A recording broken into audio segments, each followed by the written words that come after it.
Okay तो नमस्ते आदाब सत श्री अकाल। मैं हूं सीए संकल्प कांस्टिया। स्वागत है आपका इस नए सेशन में। क्या बोलता है पब्लिक? कुछ नया सीखने को तैयार है? Then let the game begin. चलो गाइस, सो स्टार्ट कर रहे हैं अपन लोग फेज 3 का एक नया चैप्टर जिसका नाम है एडवांस्ड कैपिटल बजटिंग। और मैं आपको बताऊं क्या, न्यू सिलेबस में ये नया इंट्रोडक्शन है। और ये जो नया इंट्रोडक्शन है ना, देख के लगेगा कि यार एडवांस्ड कैपिटल बजटिंग, बट एकदम फुद्दू सा है। जी हाँ, very very simple, very very easy. Last week मैंने कंप्लीट किया capital budgeting at CA intermediate FM level, तो वो मैंने पढ़ाया है उनको, ठीक है। और अब मैं पढ़ा रहा हूं से CA final advanced capital budgeting decisions. Let me tell you, उनका लेवल, इंटर वालों का level is much better than अपना लेवल। जी हाँ, अब मैं तो दोनों पढ़ा चुका हूं तो मुझे पता है। सो बी हैप्पी गाइस। थोड़ा सा इसमें देखने में एडवांस्ड लग सकता है कि ओ कुछ हाई फाई होगा, but when I am here, not to fear at all. बहुत इजीली हो जाएगा। जितने भी मार्क्स का ये एग्जाम में आएगा उतने मार्क्स समझ लो आप आपके पॉकेट में गए। फुल फुल मार्क्स मिलने ही वाले हैं। बहुत अच्छा चैप्टर है and I think let's start on that note guys. क्या बोलते हो? बोलो बोलो, टेल टेल। चलो, so yes yes yes. So now capital budgeting के ऊपर थोड़ा सा एक स्टार्ट ले लेते हैं और फिर बाद में अपन लोग चलेंगे अपनी एडवांस्ड की कहानी पे। फ्रैंकली स्पीकिंग, कैपिटल बजटिंग जो अपन ने इंटरमीडिएट लेवल पे पढ़ा है उसका कोई यहाँ पे कनेक्शन अनफॉर्चुनेटली नहीं है। मतलब है बट एकदम ना के बराबर। बट मैं क्या चाहता हूं कि उतना भी अपन लोग इंटर के कैपिटल बजटिंग को डिस्कार्ड ना कर दे, थोड़ा अपन लोग अपने लेवल पे रखे और फिर अपन लोग इसके एडवांस लेवल पे जाए। बाकी में अगर आपको वो कुछ इंटर लेवल का ना पढ़ाओ, सीधा फाइनल लेवल का भी स्टार्ट करूँ ना, तो परवाह नहीं, तो भी आप लोग समझ जाओगे रे, पूरा पूरा समझ जाओगे। और इसमें है ना थोड़ा कनेक्शन कैपिटल बजटिंग में, ये एडवांस्ड वाले कैपिटल बजटिंग में कनेक्शन है थोड़ा बहुत पोर्टफोलियो मैनेजमेंट का। अब पोर्टफोलियो मैनेजमेंट में तो तुम चैंपियन हो, ठीक है। तो अब वहां पे चैंपियन हो और ये उससे कनेक्टेड है, तो यहाँ पे भी चैंपियन बनने ही वाले हो देर सवेर। सो let's start on that note guys. This chapter very important, will come in the exam for around 8 marks is what my prediction goes. So चलो चलते हैं, स्टार्ट करते हैं। अब सबसे पहले समझने की कोशिश करते हैं कि कैपिटल बजटिंग क्या होता है। बोलो, व्हाट इज कैपिटल बजटिंग? जो थोड़ा बहुत तुम लोग ने पढ़ा है, पढ़ा ही होगा आई एम श्योर, तो उससे आपको क्या लगता है व्हाट इज कैपिटल बजटिंग? ठीक है, कहना इससे एक बहुत बड़ा प्रोजेक्ट है, उसको इवेल्युएट करना। एकदम सिंपल मेरे को लैंग्वेज चाहिए तुम लोग का। मुझे कोई एकदम हाई फाई लैंग्वेज नहीं चाहिए, ना मुझे आता है ना मुझे पढ़ाना है वैसा। I just want to keep it as simple as I can. Inter level पे तो हम लोग ने बहुत सारी चीजें पढ़ी थी, इसमें बहुत लिमिटेड है। सो थैंकफुली टेंशन का बात नहीं है। ये देखो सीधा present value of cash inflows. यार इतना भी डायरेक्ट मत हो जाओ कि सीधा मीनिंग में ही तुम फॉर्मूला यूज करना चालू कर दो। पहले बताओ तो सही कैपिटल बजटिंग होता क्या है बेटा, फिर मैं आपको, या चलो मैं ही बता देता हूं। ठीक है, 2 मिनट देता हूं आपको।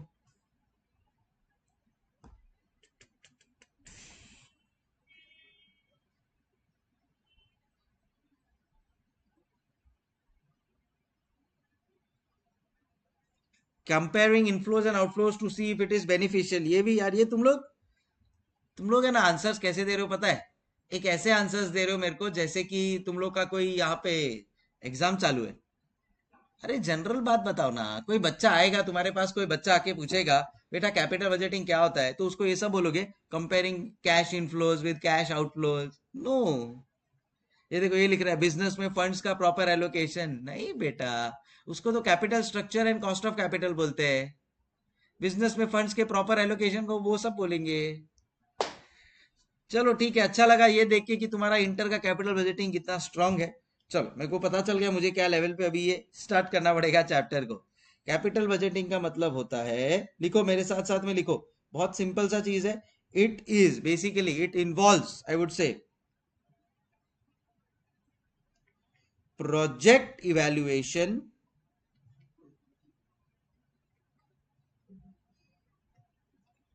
on the basis of cash flows. On the basis of cash flows.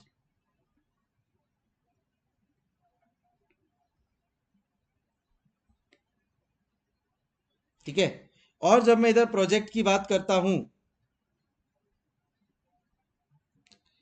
तो what kind of projects are they are usually big projects.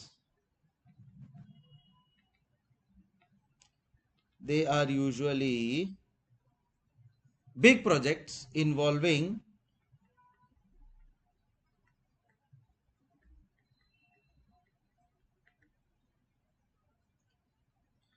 time frame of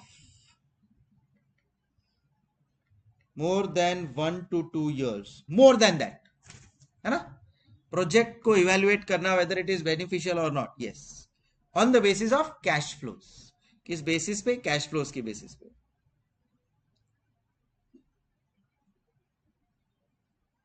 done, लिख लो।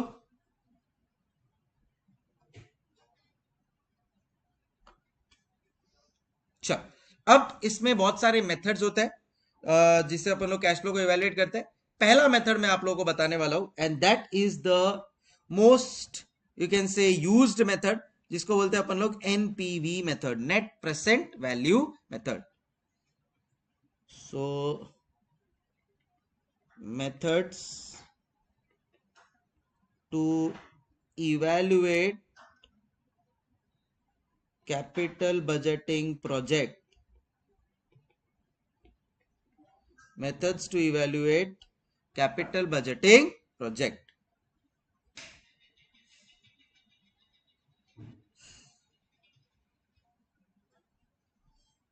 ठीक है ना। अब इसमें मेथड्स बहुत सारे हैं।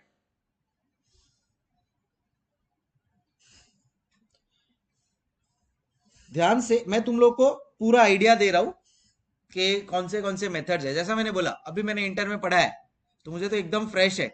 तो कुछ चीजें इंटर की, कुछ चीजें फाइनल की है। सो इंटर की कौन सी चीजें होती है यहाँ पे? एक होता है नॉन डिस्काउंटिंग मेथड्स, जो तुम लोग पढ़ चुके हो। नॉन डिस्काउंटिंग मेथड्स, सो ये यहां पे आ जाएगा। ये पूरा पार्ट है सीए इंटर का। इसमें आ जाएगा पे बैक पीरियड,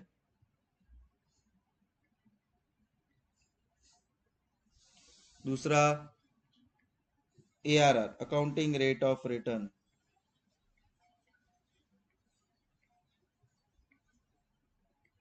फिर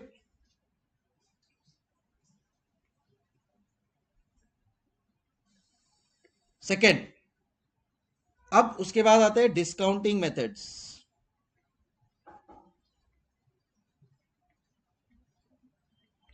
अब आते हैं डिस्काउंटिंग मेथड्स। अब ये तो पूरा का पूरा सीए इंटर का पार्ट है, तो ये तो अभी तुम लोग को है ही नहीं, ठीक है। डिस्काउंटिंग मेथड्स में क्या क्या आता है? ये आता है डिस्काउंटेड पेबैक, जो अपने को नहीं करना है, क्रॉस। मेरा पर्सनल फेवरेट, आपका भी फेवरेट होगा, नेट प्रेजेंट वैल्यू। सर ये वाला करना है क्या? हाँ, ये वाला मतलब है नहीं बहुत ज्यादा, बट एटलीस्ट ये तो करें, वरना तो ऐसा फील ही नहीं आएगा कि कैपिटल बजटिंग किया। फिर बाद में है प्रॉफिटेबिलिटी इंडेक्स, ये वाला भी करेंगे। थोड़ा सा एक सम में खाली आई थिंक यूज होगा तो होगा। और फिर है आईआरआर। आईआरआर भी है नहीं, बट अपन लोग ने आईआरआर कहीं ना कहीं यूज होते रहेगा, तो I think it's pretty manageable. And then last, जो प्योरली तुम लोग को आया है फाइनल लेवल पे, that is basically your techniques of risk analysis. Main जो अब सीए फाइनल का पार्ट है, जिसके ऊपर एग्जाम में क्वेश्चन आने वाले हैं। तो देखो मैं क्या करवाने वाला हूं, तुम लोग को फिर भी आए के ना आए, मैं तुम लोग को नेट प्रेजेंट वैल्यू करवाने ही वाला हूं। आए का ना आए, मैं तुम लोग को प्रॉफिटेबिलिटी इंडेक्स करवाने ही वाला हूं,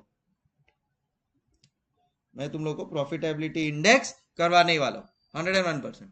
बट मेन सीए फाइनल में तुम लोग को क्या पढ़ना है, that is basically called as techniques of risk analysis.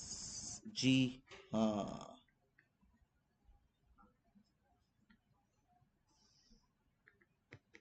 yes, this is the main thing which we are going to be focused on।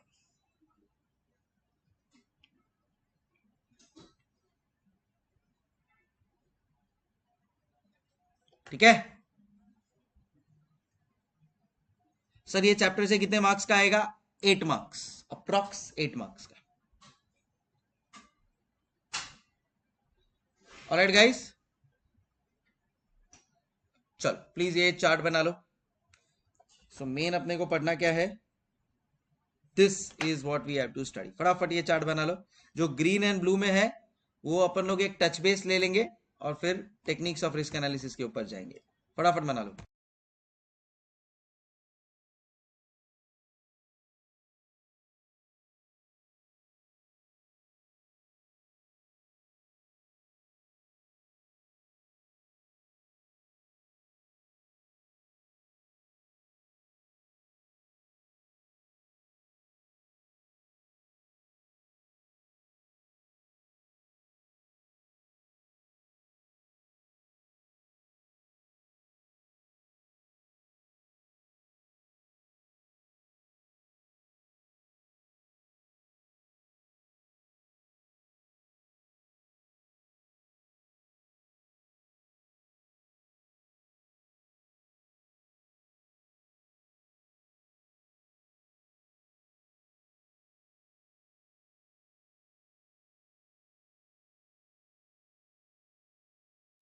चल यस, सो यहाँ पे कोई बोल रहा है कि sir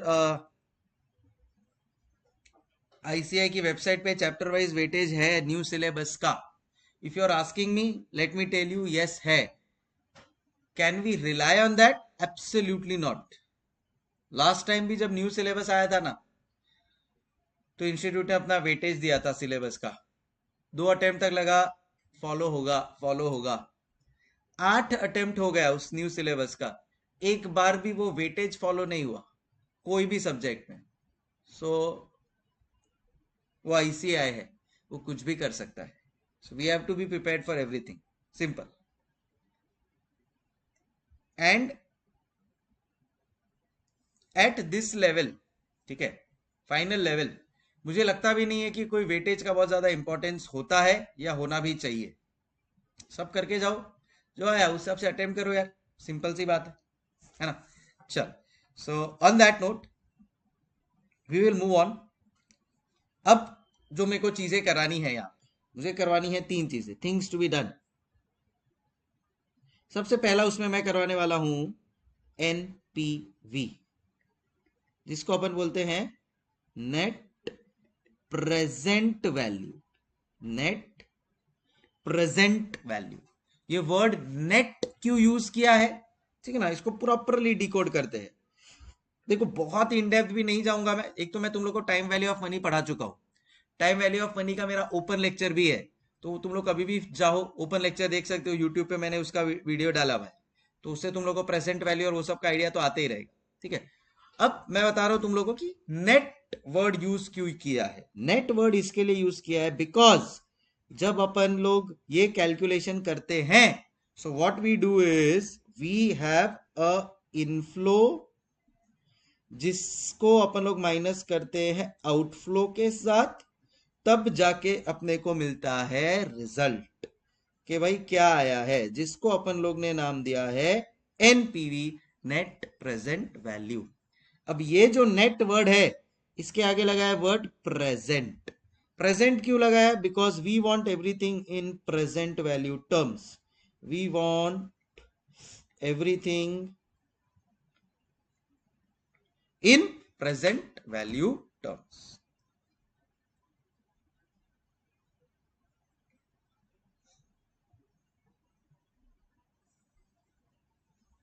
got it. So present value terms क्या होता है, टाइम वैल्यू ऑफ मनी में अपन लोग अच्छी तरह से कर चुके हैं। Can I say we know what is present value. So आज अब क्या होता है, देखो प्रॉब्लम इस कैपिटल बजटिंग प्रोजेक्ट को इवेल्युएट करने में। मैं अगर आपको बोलता हूं, चलो अभी तुम लोग के साथ ही मैं ये गेम खेलता हूं, देखते हैं तुम लोग का क्या आंसर होता है। सपोज मैं तुम्हारे को बोलता हूं कि सुनना, सुनना, तू मुझे give me ₹1,00,000 today, I will give you ₹2,00,000 after 15 years। बोलो, क्या आप मेरी बात को मानोगे? क्या आप मेरी बात को मानोगे? क्या, क्यों नहीं मानोगे? क्योंकि आपको पता है आज से 15 साल बाद, हेलो, आज से 15 साल बाद इस 2 लाख की वैल्यू कुछ भी नहीं होगी, या कितनी होगी? बहुत कम, 1 लाख से भी कम होगी। तो इस 2 लाख जो मेरे को 15 साल बाद मिलने वाले, उसको मेरे को आज का वैल्यू देखना चाहिए, प्रेजेंट वैल्यू उसका मेरे को देखना पड़ेगा टू नो कि भाई हाँ, मेरे को ये प्रोजेक्ट से कुछ बेनिफिट मिलने वाला है या नहीं मिलने वाला है। ये जो इंश्योरेंस वाले होते हैं ना, ये एफए लोगों को खुफिया बनाते हैं। ये आपको बताएंगे आपके घर पे आके, आप अगर चार्टर्ड नहीं हो, आपके पास उतना नॉलेज नहीं है, तो आप बहुत इजीली खुफिया बन जाएंगे। ये आपको आके बताएंगे, ये देखो आज आपको 1 लाख भरना है, फिर 5 साल बाद हम लोग आपको हर साल 1-1 लाख रुपए देंगे आने वाले 3 साल तक। तो आपको क्या लगेगा, या नॉर्मल आदमी को क्या लगेगा?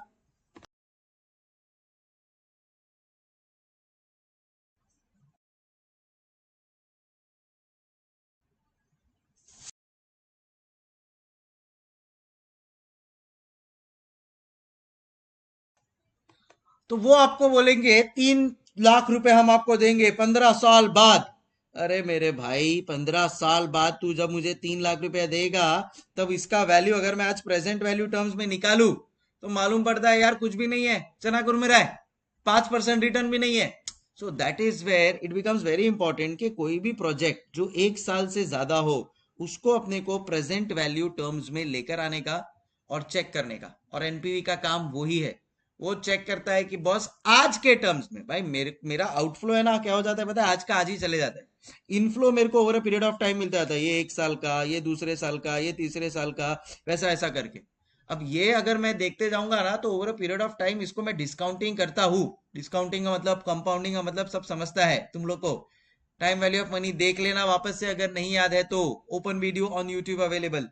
सो अब उसको मैं जब मैं प्रेजेंट वैल्यू पे लेकर आऊंगा, at that point in time मुझे पता चलेगा रियल में कि मैं आज के टर्म्स में कितना कमा रहा हूं और कितना परसेंटेज मेरे को रिटर्न मिल रहा है, क्योंकि मैं उसी परसेंटेज के ऊपर अपने प्रोजेक्ट को डिस्काउंट करूंगा जितना मुझे रिटर्न चाहिए। Are you understanding guys? So that is where it becomes very important for us to evaluate a project based on this method, which is called as net present value, which is based on the formula present value of cash inflow minus present value of cash outflow। तो word use क्या कर रहा हूं मैं बार बार, present value of cash inflow. And दूसरा क्या वर्ड यूज कर रहा हूं मैं, present value of cash outflow. Are we understanding guys? चल क्लियर है? सो उसका फिर रिजल्ट आ जाएगा नेट प्रेजेंट वैल्यू, उसका रिजल्ट आ जाएगा नेट प्रेजेंट वैल्यू। और फिर आप डिसीजन लो, क्या डिसीजन लोगे? अगर ये पॉजिटिव आया तो आप प्रोजेक्ट को एक्सेप्ट करते हो, अगर ये नेगेटिव आया तो आप प्रोजेक्ट को रिजेक्ट करते हो। सिंपल, समझे गुड एवरीबॉडी? चलो done. So this is how the whole system works of net present value. क्या ये अपने को है बहुत ज्यादा इन्वॉल्वमेंट इस कॉन्सेप्ट का? Unfortunately the answer is no. मतलब है बहुत ना के बराबर, इतना कोई इसमें अपने को एट फाइनल लेवल इतना भी बहुत ज्यादा यूज नहीं है, बट अपने को पता होना चाहिए, उतना नॉलेज अपन लोग ने ले लिया है। क्यों ना एक इसका एक सम भी मैं करवा दूं तुम्हारे को, क्या बोलते हो? तो थोड़ा और क्लैरिटी आ जाएगा, राइट? अब मैं अगर बोल रहा हूं नेट प्रेजेंट वैल्यू के हिसाब से, सो एक होता है present value of cash outflow. Cash outflow में कोई प्रॉब्लम नहीं, मशीन लिया कैश आउटफ्लो, बराबर। तो तुम्हारा कैश आउटफ्लो में कोई प्रॉब्लम नहीं, क्यों? क्योंकि कैश आउटफ्लो में क्या क्या आ जाता है, से purchase of machine is like a cash outflow. Any other expenses, say installation expenses is a cash outflow. तो ये सारी चीजें जो है ना, ये सारी की सारी चीजें becomes a part of cash outflow. Okay okay sir. But inflow में क्या आएगा, बोलो इनफ्लो में क्या आएगा? सो मैं आपको बताता हूं इनफ्लो में क्या आता है। इनफ्लो में आता है आपका sales minus expenses, revenue minus expenses is your inflow. Simple, जो भी आपने खर्चा, जो भी आपका रेवेन्यू है उसमें से जो आपका खर्चा हो गया वो सारा का सारा इनफ्लो है। बात तो सही बोल रहे हो सर एकदम आप, ये बात में दम है कि वो सारा का सारा इनफ्लो है। बट वर्ड यूज किया है यहाँ पे कैश इनफ्लो, वर्ड यूज किया है यहाँ पे कैश इनफ्लो। तो सर उससे क्या चीजें बदलती है, that is what now I want to tell you. सबसे पहले सेल्स होगा, आप कोई चीज बेचोगे, बट वो बेचने के लिए आपको कुछ वेरिएबल कॉस्ट इंकर करना पड़ेगा, आपका कंट्रीब्यूशन आएगा। इधर तक सब सही है। लेस वेरिएबल कॉस्ट, ये आपका आ गया अर्निंग्स बिफोर डेप्रीसिएशन, इसमें डेप्रीसिएशन का बहुत इंपॉर्टेंस है, and tax, earnings before depreciation and tax.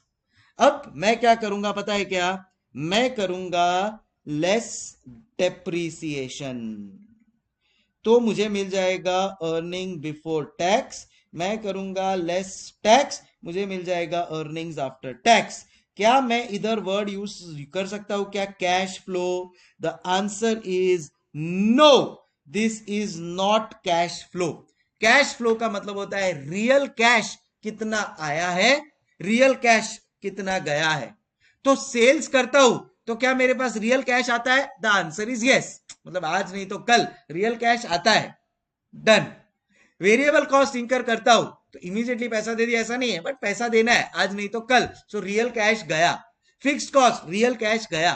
तो जो भी मेरे रियल कैश इनफ्लोज और आउटफ्लोज है वो सारे मैं यहां पे लिख देता हूं।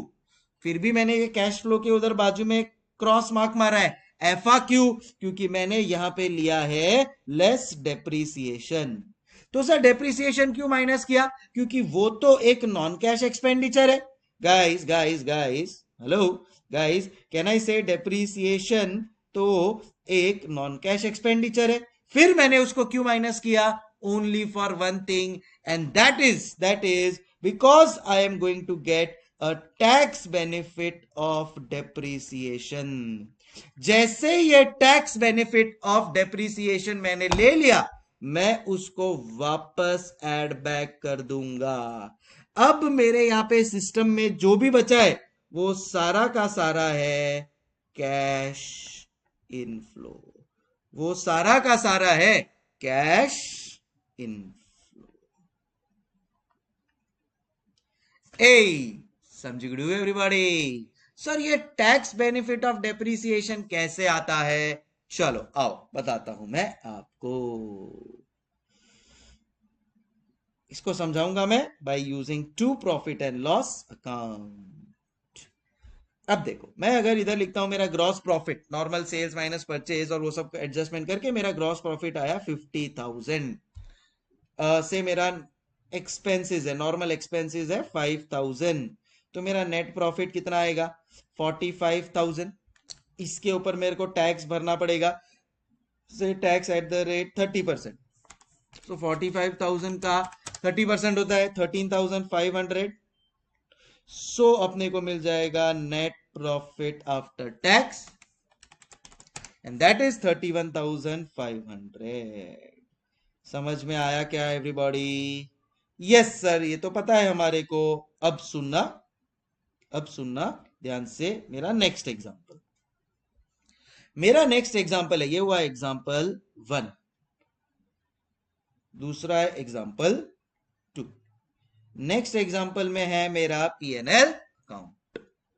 इस पीएनएल अकाउंट में है मेरा ग्रॉस प्रॉफिट अगेन 50,000, एक्सपेंसेस 5,000, साथ में मैं इधर लिख देता हूं डेप्रीसिएशन 10,000। ध्यान से सुनना भी। अब मुझे मिल जाएगा नेट प्रॉफिट कितना, 35,000। इस पे मैं टैक्स माइनस करता हूं एट द रेट 30%, 10,500। सो क्या मिल जाएगा आपको, कहना इससे अपने को मिल जाएगा नेट प्रॉफिट आफ्टर टैक्स कितना। सो 35,000 minus 10,500, yes it is 24,500, it is 24,500। अब ध्यान से समझने की कोशिश करना, ध्यान से समझने की कोशिश करना। अब ये एक डेप्रीसिएशन की वजह से, ये एक डेप्रीसिएशन की वजह से देखो क्या हो रहा है, ये एक डेप्रीसिएशन की वजह से, अब डेप्रीसिएशन कोई रियल कॉस्ट तो नहीं है मेरा, करेक्ट। यहां पे मेरा टैक्स जो पहले मैं पे करता था 13,500, अब मैं टैक्स पे कर रहा हूं 10,500। तो क्या हुआ पता है क्या, इधर से मेरे को डेप्रीसिएशन एक्सपेंस, डेप्रीसिएशन एक्सपेंस की वजह से, डेप्रीसिएशन एक्सपेंस की वजह से मेरा टैक्स के ऊपर फोकस करो। जो टैक्स 13,500 था, अब हो गया ये प्रीवियस 13,500 था, अब हो गया है 10,500।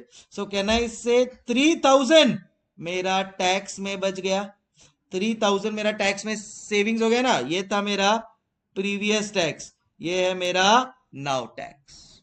कैन आई से 3,000 मेरा टैक्स में सेविंग्स हो गया, बोलो यार हाँ या ना, एवरीबॉडी बोलो यार हाँ या ना। Yes sir, absolutely correct, spot on. 3,000 actual में मेरा टैक्स का सेविंग्स हुआ है। क्यों?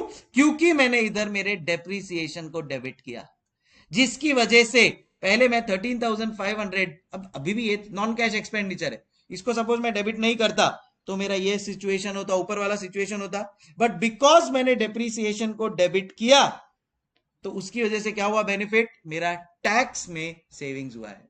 कितना सेविंग्स हुआ है टैक्स में, जितना मेरा डेप्रीसिएशन था उसका मल्टीप्लाई बाय टैक्स रेट। तो जितना मेरा डेप्रीसिएशन था, हेलो सुन रहे हो कि नहीं आप लोग, जितना मेरा डेप्रीसिएशन था इनटू जो आपका टैक्स रेट का परसेंटेज है, always that is going to be my tax savings on depreciation. तो डेप्रीसिएशन डेबिट करने की वजह से, ठीक है, क्या फायदा हुआ, टैक्स मेरा उतना कम हो गया। तो मैं डेप्रीसिएशन, मुझे पता है नॉन कैश है, बट वो मैं जानबूझ के डेबिट करूंगा, इनकम टैक्स डिपार्टमेंट को कम टैक्स पे करूंगा, मेरा टैक्स बच गया। अब मेरे को पता है ये डेप्रीसिएशन मैंने खाली इनकम टैक्स को खुफिया बनाने के लिए यहाँ पे माइनस किया है। अब मैं क्या कर दूंगा, वापस से उसको ऐड बैक कर दूंगा, ताकि मुझे मेरा रियल कैश फ्लोज मिल जाए, ताकि मुझे मेरा रियल कैश फ्लोज मिल जाए। ए समझ गए एवरीबॉडी, बोलो बोलो चल चल, एवरीबॉडी क्लियर है। मुझे पता है तुम लोग को ये सब चीजें पता है, तुम इंटर पास करके आए हो, बड़े लोग हो, बट मेरा फर्ज था कि तुम लोग को एटलीस्ट एक बेसिक में आइडिया दे दूं। अब इंटर में होते तुम तो और 2-3 एग्जाम्पल देके मस्त दिमाग में घुसा था, आइडिया होगा तुम लोग को, इसके लिए खाली एक एग्जाम्पल से समझा रहा हूं। तुमको और क्लैरिटी चाहिए, let me know, if not लिख लो बेटर रहेगा, इफ नॉट लिख लो बेटर रहेगा। Start, come on everybody.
हाँ भैया, डन। चलो, इसी के साथ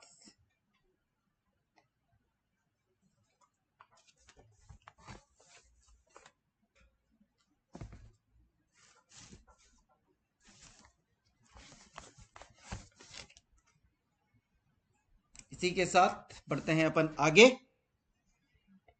एक एग्जाम्पल पे देखो, अभी इंस्टीट्यूट ने तो है ना, ये एनपीवी एनपीवी को टोटली डिस्कार्ड ही कर दिया। उन्होंने अपनी बुक में कोई कुछ नहीं लिखा है उसके बारे में।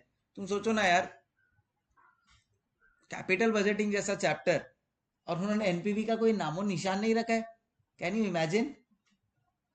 तो इसके लिए फिर बाद में मैंने बोला कि चलो कोई बात, अपन ऐसा भेदभाव नहीं करेंगे इस चैप्टर के साथ। अपने को तो प्यारा है ये चैप्टर, अपन अपने लेवल पे थोड़े एग्जाम्पल और कॉन्सेप्ट्स डाल देंगे, ताकि अपने को फील रहे यार कैपिटल बजटिंग का, है कि नहीं?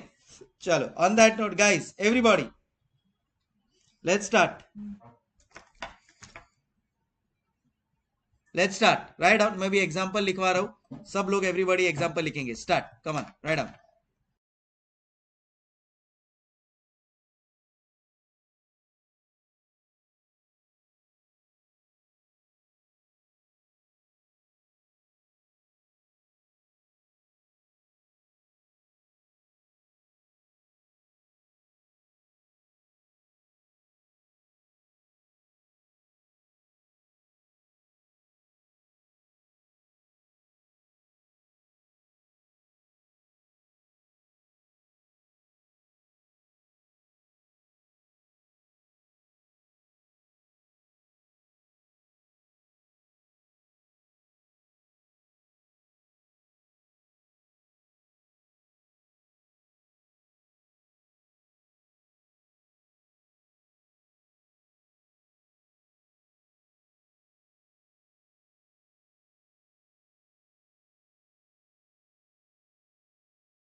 चलो टाइम इज अप। किया तुम लोग ने ट्राई, आया तुम लोग का कैश फ्लोस, और आया तो बताओ क्या क्या आया है। वेरी गुड, जैन साहब ने बहुत दिनों बाद एंट्री ली है, बड़ा अच्छा लग रहा है उनके जवाब देखकर। सो अपन लोग फाइंड आउट करते हैं नेट प्रेजेंट वैल्यू। उसके लिए अपने को चाहिए कैश फ्लोज। देखो कभी भी याद रखना, net present value is present value of cash inflows minus present value of cash outflows. बराबर है?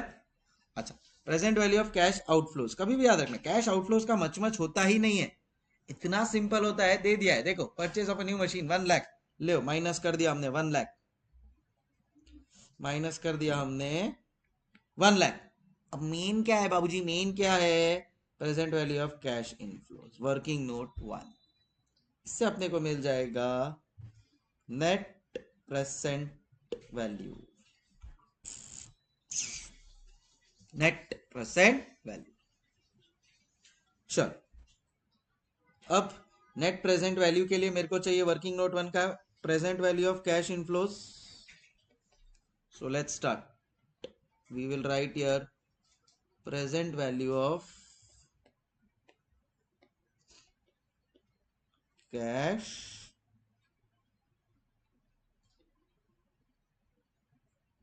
inflows। ठीक है, चलो बोलो क्या क्या आएगा यहाँ पे।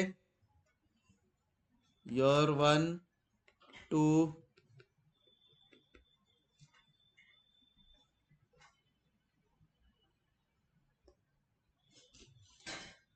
Earning before depreciation and tax is given below. तो इधर मैं पहले लिख दूंगा earning before depreciation and tax.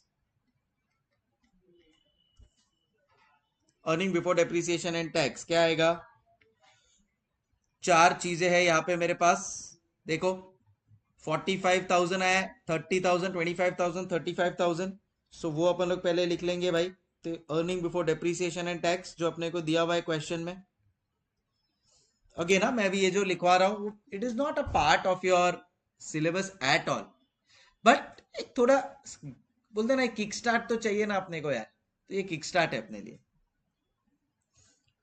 25,000 and 35,000, इसमें से अपन लोग माइनस करेंगे गाइस। क्या माइनस करने वाले हैं अपन लोग? Correct, less depreciation, because this is earning before depreciation. तो डेप्रीसिएशन को अपन लोग माइनस कर देंगे, तो अपने को मिल जाएगा अर्निंग्स बिफोर टैक्स, फिर अपन माइनस कर देंगे टैक्स। अच्छा, टैक्स का परसेंटेज क्या है? 20%। सो इधर माइनस कर देंगे टैक्स एट द रेट 20%। तो अपने को क्या मिल जाएगा? Earnings after tax. फिर क्या ये मेरा कैश फ्लो हुआ? नहीं, क्योंकि इसमें डेप्रीसिएशन माइनस किया हुआ है, जबकि depreciation is a non cash expenditure. पर हमने लिया क्यों है? खाली उसको उसका टैक्स बेनिफिट दिलवाने के लिए। तो अब उसका टैक्स बेनिफिट दिलवा दिया, अब ऐड कर देंगे डेप्रीसिएशन। तो मुझे क्या मिल जाएगा? Cash inflow. मुझे क्या मिल जाएगा? Cash inflow. समझ में आया एवरीबॉडी? बोलो बोलो, चाल चाओ। डन।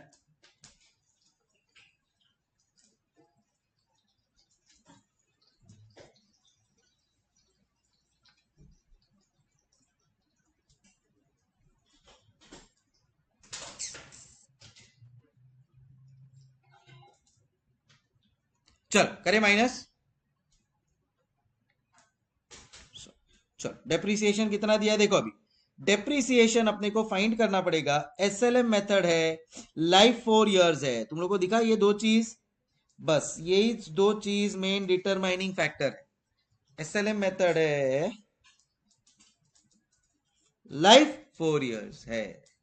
एसएलएम मेथड है, लाइफ 4 इयर्स है।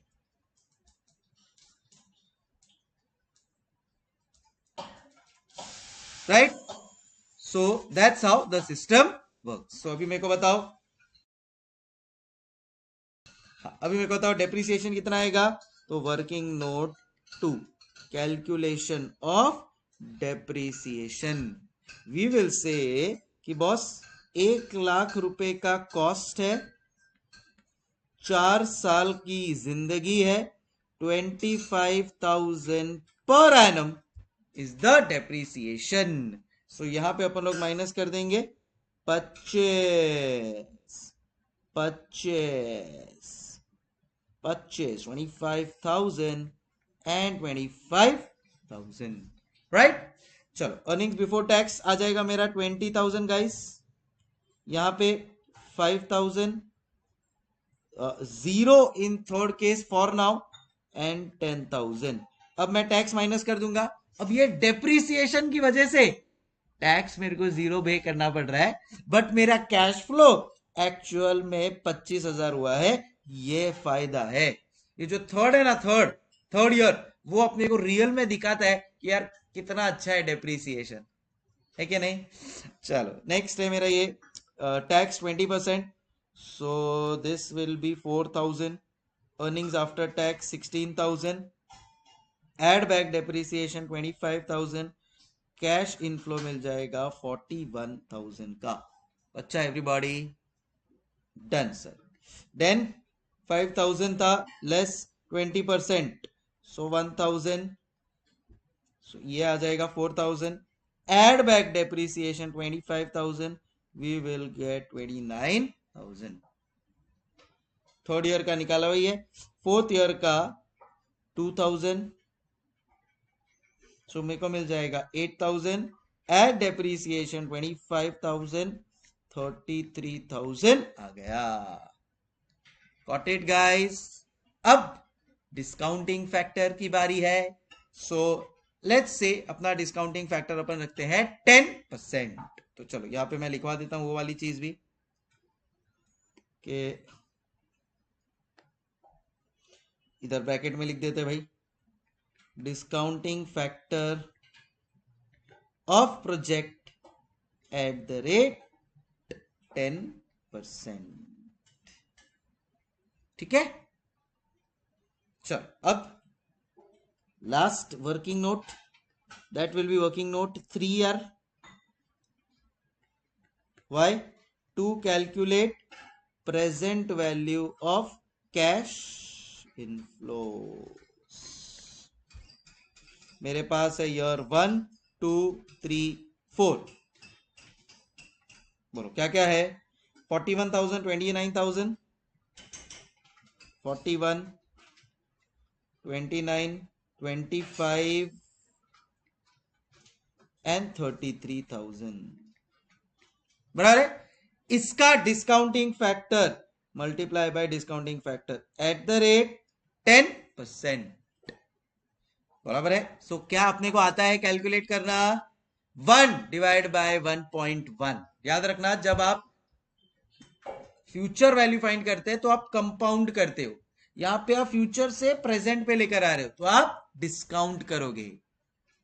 अच्छा, सो 1 डिवाइड बाय 1.1, यहाँ पे 1 divide by 1.1 square, 1 divide by 1.1 cube, 1 divide by 1.1 raised to 4.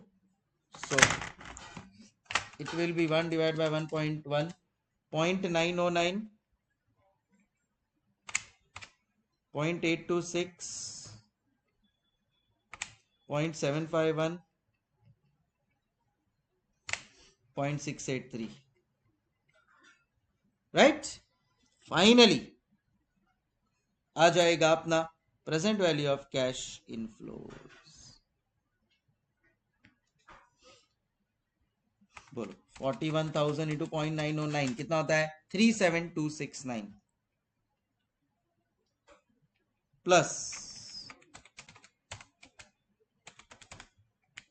23954 plus 25,000 into 0.751, ये मेरे को बोलो तो टोटल कितना आता है। सर मेरे से कैलकुलेशंस करवा रहे, बताओ मेरे को फटाफट, चलो कितना आता है।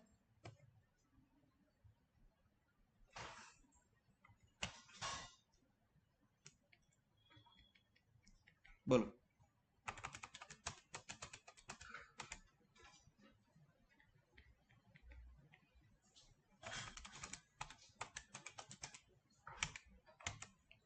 102537। परफेक्ट। सोचो, जस्ट जस्ट जस्ट मुझे मेरा नेट प्रेजेंट वैल्यू मिला है, मतलब जस्ट मेरा 10% जो मेरा कट ऑफ रेट है उससे जस्ट मेरे को थोड़ा ज्यादा है, तो मैं बोलूंगा चलो एक्सेप्ट कर ले, कट ऑफ रेट से तो मैं ज्यादा जा रहा हूं। कट ऑफ रेट मतलब है इतना कॉस्ट ऑफ कैपिटल है, इतना तो मेरे को मिलना ही चाहिए। समझे क्या एवरीबॉडी? अब कोई आम आदमी देखेगा तो क्या बोलेगा, 45,000 प्लस 30,000 प्लस 25,000 प्लस 35,000, तो 1 लाख का 1,35,000 मिल रहा है, क्या खोटा? अरे खोटा ही है, ये गलत ही है, ये 35,000 थोड़ी ना मिल रहा है, 4 साल के उसमें स्प्रेड आउट होके मिल रहा है, तो इफेक्टिवली खाली 10 से 11% मिल रहा है तुम्हारे को यहाँ पे, प्रेजेंट वैल्यू के टर्म्स में निकालते हो तो। समझे क्या? गुड, चलो छाप लो। डन। तो ये एक बेसिक मैंने आप लोग को बता दिया है क्या होता है एनपीवी, एक रिकलेक्ट करवा दिया है। अब मैं आ रहा हूं अपने पे, and that is the final level, and that is capital budgeting with risk analysis. बहुत ही सिंपल, बहुत ही इजी, बहुत ही अच्छी तरह से हो जाएगा, don't have to worry, and I am here, why do fear? चलो guys, everybody pay attention now. हाँ चलो ये लिख लो, 2 मिनट दे रहा हूं, लिख लो, चलो राइट अप प्लीज।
चलो done guys, so I think okay.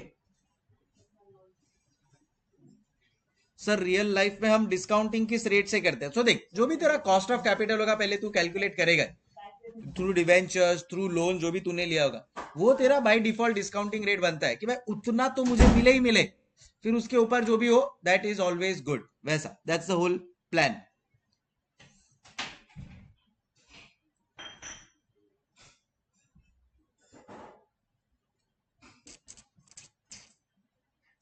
चल एनीवेज मूविंग ऑन। अब मैंने जैसा आपको बोला कि मैं लेके चल रहा हूं आपको रियल, अब आपका समझ लो सीए फाइनल स्टार्ट हो रहा है, ठीक है? अब तक खाली अपना एक टाइम पास था कि अपन लोग कर रहे थे, अब अपन लोग आ रहे हैं capital budgeting using risk analysis. So we are now going to start this capital budgeting using risk analysis. Capital budgeting using risk analysis. चल अब इसमें देर आर वेरियस थिंग्स, और हर एक कॉन्सेप्ट के ऊपर एक एग्जाम्पल है। कितने कॉन्सेप्ट है मैं आपको बताता हूं। पहला कॉन्सेप्ट है जिसको अपन बोलेंगे स्टैटिस्टिकल टेक्निक। ये पूरा मैंने आप लोगों के लिए एकदम सिस्टमैटिकली बनाया हुआ है, काफी हेल्पफुल होगा आप लोगों को। स्टैटिस्टिकल टेक्निक, ठीक है। अभी मैं जो नोट लिखवा रहा हूं एकदम परफेक्टली लिख के देना। चलो, मेरे अगर मुझे अच्छा लगा मेरे टेलीग्राम चैनल पे मैं पुट अप करूंगा with your name. Statistical technique में 3 पार्ट है। हमारे स्टैटिस्टिकल टेक्निक में 3 पार्ट है। पहला पार्ट है based on probability, based on probability. दूसरा पार्ट है वेरिएंस और standard deviation, based on variance और what we call as standard deviation. And third है मेरा कोएफिशिएंट ऑफ वेरिएशन।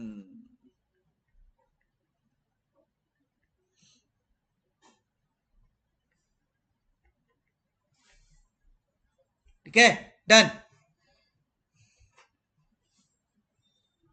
फिर चलते हैं अपन लोग सेकेंड पार्ट के ऊपर। फिर चलते हैं अपन लोग सेकेंड पार्ट के ऊपर। मैं क्या करने वाला हूं, अब मैं से प्रोबेबिलिटी आप लोग को जब पढ़ाऊंगा तो प्रोबेबिलिटी का एक एग्जांपल ले लेंगे, प्रोबेबिलिटी टेक्निक डन। फिर मैं इधर आके टिक मार्क कर दूंगा। फिर वेरिएंस का ले लेंगे एक एग्जांपल, टिक मार्क कर देंगे। कोएफिशिएंट ऑफ वेरिएशन का ले लेंगे, टिक मार्क कर देंगे। तो इससे क्या होगा, सारे कॉन्सेप्ट्स आपके with the one example clear हो जाएंगे। और वो एग्जांपल मैं कहां से लेने वाला हूं, आपके मॉड्यूल से ही लेने वाला हूं। सो अपने को टेंशन की बात ही नहीं है, अपना काम भी हो जाएगा। समझ रहे आप। चलो सेकेंड पार्ट। जी हाँ, मॉड्यूल का एक एक क्वेश्चन लिया हुआ है यहाँ पे, आपको टेंशन लेने की जरूरत नहीं है। सेकेंड है मेरा कन्वेंशनल टेक्निक। सेकेंड है मेरा कन्वेंशनल टेक्निक। मेरे को एक्चुअली ये चाहिए था थोड़ा क्या फॉर्मेट बोलूं मैं इसको, लैंडस्केप में करना था, ठीक है। इधर लिखो, रिस्क एडजस्टेड एंड दूसरा, चलो इसको risk adjusted discount rate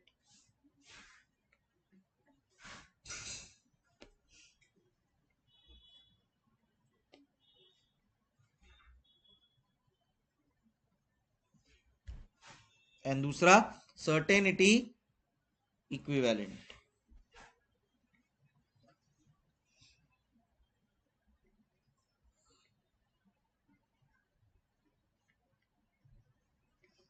certainty equivalent, ठीक है। एंड थर्ड टेक्निक है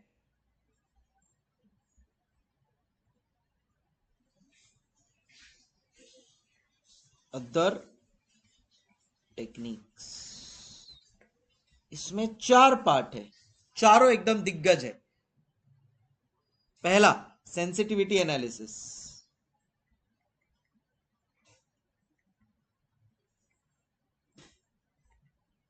दूसरा scenario analysis,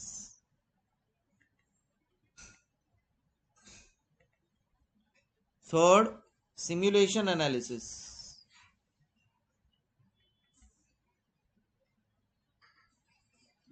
and guys fourth decision tree.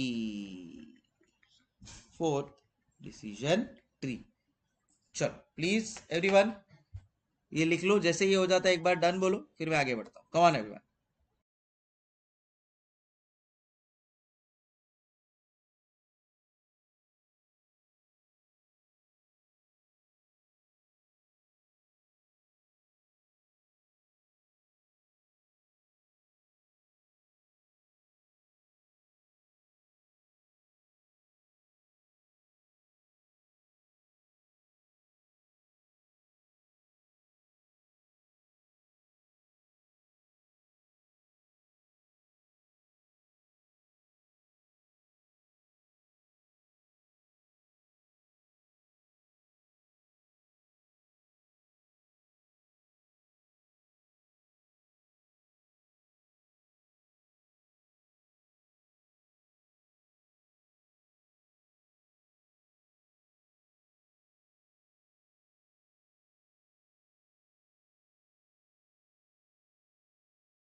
चलो डन।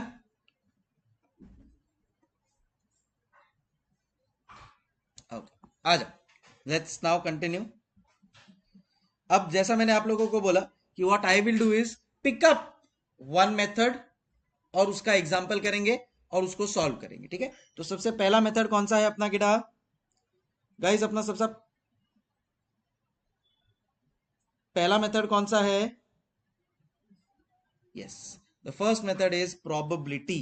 स्टैटिस्टिकल टेक्निक्स का सबसे पहला कौन सा है? प्रोबेबिलिटी। तो इसको ऐसा नंबरिंग दे देते हैं अपन, A B C D E F G H I, ठीक है। तो सबसे पहला A, the method is probability technique.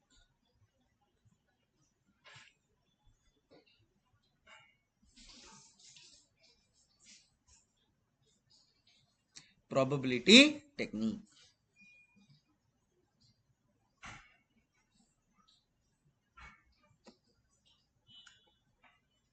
चल, अब इसमें क्या करना है आपको? Simple methods are going to be very simple. मैंने तुमको स्टार्टिंग में ही बोल दिया है, मैंने सीए इंटरमीडिएट पे पढ़ाया है, इंटरमीडिएट लेवल पे मैं पढ़ा रहा हूँ सीए सीडब्ल्यूए को, एफएम कैपिटल बजटिंग मैंने वहां पे पढ़ाया है। उधर का लेवल बहुत अच्छा है अपने लेवल से, मजाक नहीं कर रहा हूं मैं। ये लेवल तो कुछ भी नहीं है, एकदम सिंपल है। आओ बताता हूं कैसे। सबसे फर्स्ट जो मेथड है उसमें अपने को चाहिए that we will calculate the expected net present value. इसमें अपन लोग फाइंड आउट करते हैं expected net present value. So अब तक अपन लोग ने क्या कैलकुलेट किया था? अब तक अपन लोग ने जो एनपीवी कैलकुलेट किया था ना, यहाँ पे ये देखो, ये अपन लोग ने एनपीवी कैलकुलेट किया था। इसमें जो ये earning before depreciation and tax 45,000 30,000 25,000 35,000 ये सब वो कंफर्म थे कि ये होने ही वाला है। बट सपोज मेरा प्रोजेक्ट है और मुझे नहीं पता है कि मेरा क्या होने वाला है फ्यूचर में कैश फ्लोज, तो ऑब्वियसली मुझे कुछ प्रोबेबिलिटी यूज करना पड़ेगा, राइट। सो यहां पे उन्होंने बोला है that we will use the word expected net present value. We will use the word expected, और जब भी वर्ड एक्सपेक्टेड आएगा, पोर्टफोलियो में अपन लोग ने पढ़ा है we will always have probability.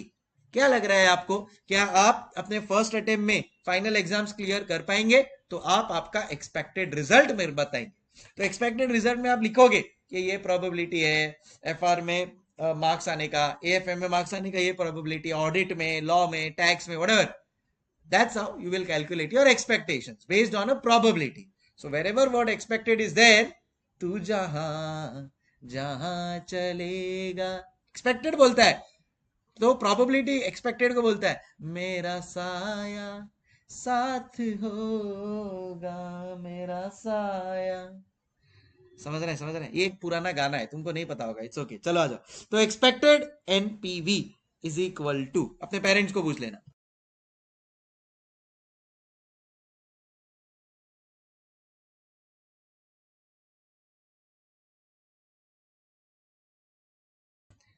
तो ये है मेरा एक्सपेक्टेड एनपीवी। ऑलराइट, नाउ कैसे कैलकुलेट होगा ये एक्सपेक्टेड एनपीवी?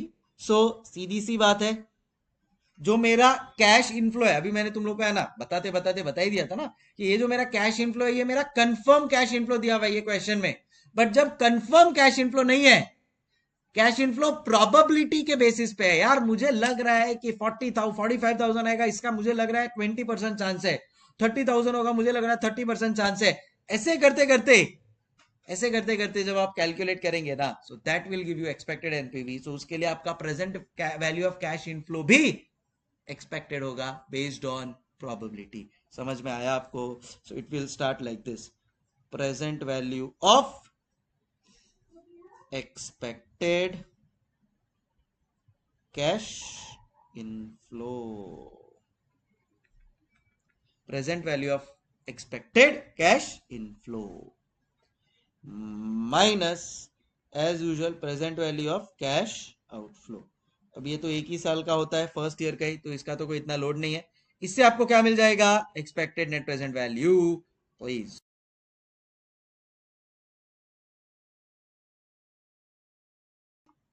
हाँ भाई,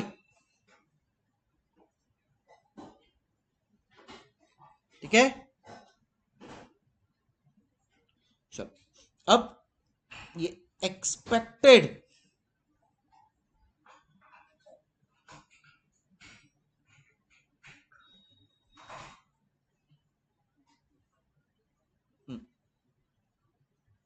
एक्सपेक्टेड कैश फ्लो कैसे फाइंड आउट करते हैं guys? So it will B net cash flow into probability. Net cash flow into probability, ऐसे अपन एक्सपेक्टेड फाइंड करेंगे। एंड दूसरा है प्रेजेंट वैल्यू। दूसरा है प्रेजेंट वैल्यू। तो प्रेजेंट वैल्यू क्या है? प्रेजेंट वैल्यू विल बी आपका जो एक्सपेक्टेड कैश फ्लोज आएगा यहाँ पे से ये जो एक्सपेक्टेड कैश फ्लोज आएगा उसको अपने को डिस्काउंट करना पड़ेगा 1 प्लस डिस्काउंटिंग फैक्टर। ऐसा देखने में थोड़ा लग रहा है वाह my God so difficult, but जब करोगे तब लगे हाँ तो लप्पू सा है। सो ये अपने को मिल जाएगा expected net present value. All yours, please right it out, come on everybody.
चलो डन एवरीबॉडी, लिख लिया ये। अब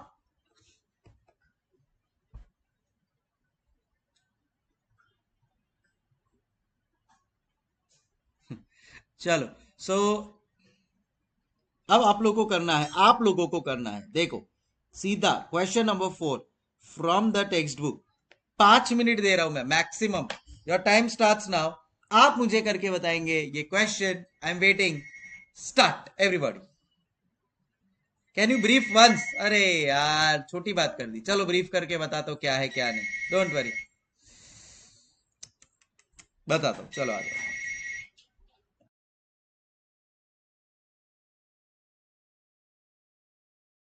तो देखो, मैंने तुम लोग को आइडिया तो दे दिया था कि क्या होता है ये expected NPV. I think Manisha was not there, log out हो गई थी या व्हाटएवर। वापस से बताता हूँ। अभी जो एक्सपेक्टेड कैश फ्लोज दिया हुआ है, अभी जो कैश फ्लोज दिया हुआ है ना, ये कंफर्म कैश फ्लोज है। ठीक है, प्रोबेबिलिटी वाले टेक्निक में एक्सपेक्टेड कैश फ्लोज देता है वो। तो एक्सपेक्टेड कैश फ्लोज देगा वो, तो पहले अपने को उस जो कैश फ्लो दिया है उसको प्रोबेबिलिटी से मल्टीप्लाई करना पड़ेगा। आई मीन जो कैश फ्लोज देगा वो प्रोबेबिलिटी के बेसिस पे होगा। तो मुझे प्रेजेंट, वापस से बोलता हूँ, जो मुझे कैश फ्लोज दिया होगा वो कंफर्म कैश फ्लोज नहीं होगा, तो एक प्रोबेबिलिटी लगाएगा। तो जब cash flows with some probability आता है तो बन जाता है एक्सपेक्टेड कैश फ्लो। इस एक्सपेक्टेड कैश फ्लो को जब मैं प्रेजेंट वैल्यू पे लेकर आता हूं, it is called as present value of expected cash flow. उसमें से जब मैं कैश आउटफ्लो को माइनस करता हूं, एक्सपेक्टेड एनपीवी आ जाता है। सिंपल है रे। चलो आ जाओ, सॉल्व करवाता हूं तुम लोग को। मुझे लगा तुम लोग ही खुद से कर पाओगे, एक्सप्लेनेशन दे दिया था मैंने, बट इट सीम्स, चलो आप लोग को ये चाहिए मैं बताता हूँ। सर ये तो देख के ही सॉल्व हो गया, एग्जैक्टली exactly। वही बोल रहा हूँ, पूरा चैप्टर ही ऐसा है। चल स्टार्ट करते हैं फटाफट यार, कंप्लीट करते हैं। ईयर 1 कैश फ्लोज दिया हुआ है मेरे को 4। ये है सम एकदम सिंपल, बस फुकट के टाइम कंज्यूमिंग है यार, इसलिए इरिटेशन होता है। टाइम कंज्यूमिंग है, बहुत टाइम कंज्यूमिंग है। चलो ठीक है ना, तुम लोग करना, बट मैं एक सिस्टम बता देता हूँ तुम्हारे को। तो अभी देखो यहाँ पे तुम्हारे पास, तुमको कैलकुलेट क्या करने को बोला है उसने, रिक्वायर्ड पार्ट देखो। Calculate the expected net present value using 10% discount rate if initial investment of the project is rupees 10,000। Sure. So कभी भी याद रखना, अपने को पहले फॉर्मेट लिख देने का। एक्सपेक्टेड नेट प्रेजेंट वैल्यू क्या होता है? एक्सपेक्टेड नेट प्रेजेंट वैल्यू क्या होता है? It is present value of cash inflows. But because यहाँ पे प्रोबेबिलिटी है, we will not write directly present value of cash inflows, we will write, हाँ समझे, we will write expected present value of cash inflows, फिर minus present value of cash outflows, तो मिल जाएगा क्या? Correct, expected net present value. Expect present value of cash outflow दिया है, उसमें कोई एक्सपेक्टेशन नहीं है, वो हमारे को पता है 10,000 का हमारे को मशीनरी खरीदना पड़ेगा, वो हमने लिख दिया। अब खाली एक चीज बचती है, expected present value of cash inflow. कैसे फाइंड आउट करेंगे? तो आ जाओ, कैश इनफ्लो और उसका प्रोबेबिलिटी। सो ईयर 1 कैश इनफ्लो और उसका प्रोबेबिलिटी। कैश फ्लो कितना है? Cash flow 2,000, 4,000, 6,000, 8,000। 2,000, 4,000, 6,000, 8,000। प्रोबेबिलिटी कितना है? 0.1, 0.2, 0.3, 0.4, 0.1, 0.2, 0.3, 0.4। सो क्या मिल गया? ये हमारे को मिल गया एक्सपेक्टेड कैश फ्लो। कब का? ईयर 1 का। समझे? ईयर 1 का मेरे को ये एक्सपेक्टेड कैश फ्लोज मिल गया। समझे तुम लोग? तो कितना आता है ये? 200, 800, 1800, 3200, टोटल 5 और 6,000। तो ईयर 1 का एक्सपेक्टेड कैश फ्लो आ गया 6,000। वैसे ईयर 2 का फाइंड करेंगे, ईयर 3 का फाइंड करेंगे और उसको रिस्पेक्टिव डिस्काउंटेड रेट से डिस्काउंट कर देंगे, अपने को मिल जाएगा expected present value of cash inflow. समझ में आ गया सिस्टम तुम लोग को? That's it, that's it. Great, Deepak का आंसर्स भी आ गया है, very good.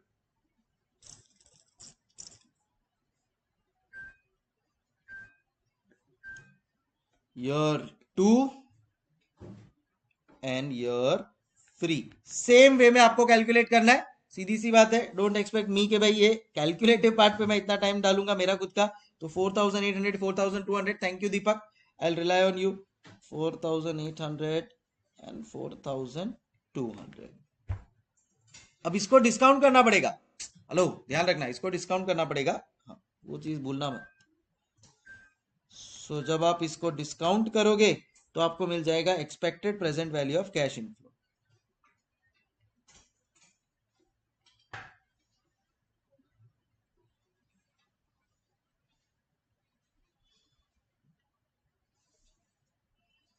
Expected present value of cash inflow क्या? 6000 डिवाइड बाय, कैन आई से डिस्काउंटेड रेट 10% है 1.1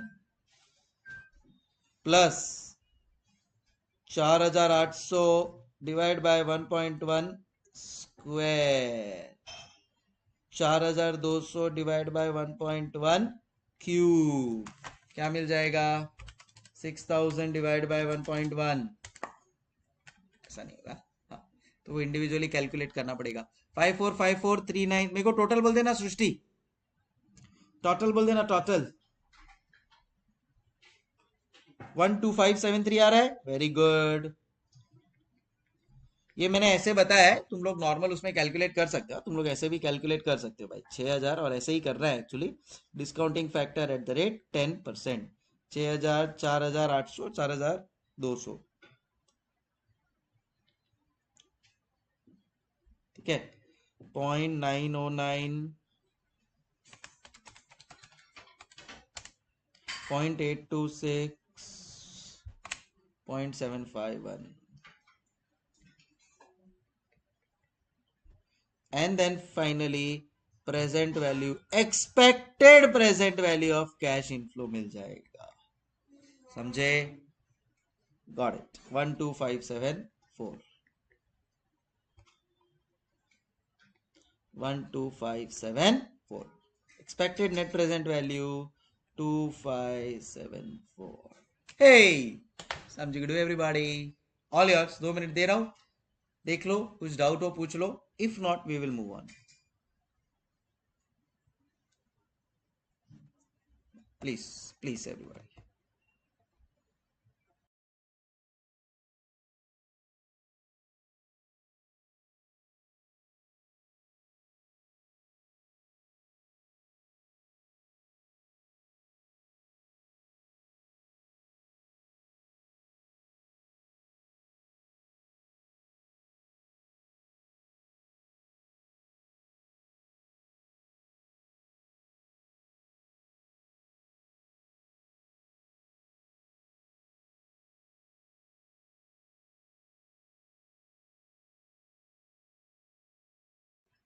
चलो, क्लियर है गाइस? डन। कैसा लगा? इजी? लप्पू? गुड। सेकंड पे आ जाओ। Second technique, second and third साथ में करेंगे। जी हाँ, तो कौन सी है सेकंड टेक्निक? वेरायंस वाली। एंड थर्ड है स्टैंडर्ड डिविएशन। दोनों वर्ड सुने सुने हैं। So B variance and standard deviation. चलो, कोएफिशिएंट ऑफ वेरिएशन अलग से कर लेंगे। हाँ, तो variance and standard deviation. So we will put B का जो वर्किंग है, and that is variance slash standard deviation. इन दोनों के तुम लोग को टर्म वो तो पता ही है ना, सिंबल्स। ये वेरायंस का है, ये स्टैंडर्ड डिविएशन का है, ठीक है। चलो, so let's start. Let's start. बोलो, सबसे पहले क्या आएगा? Variance, right?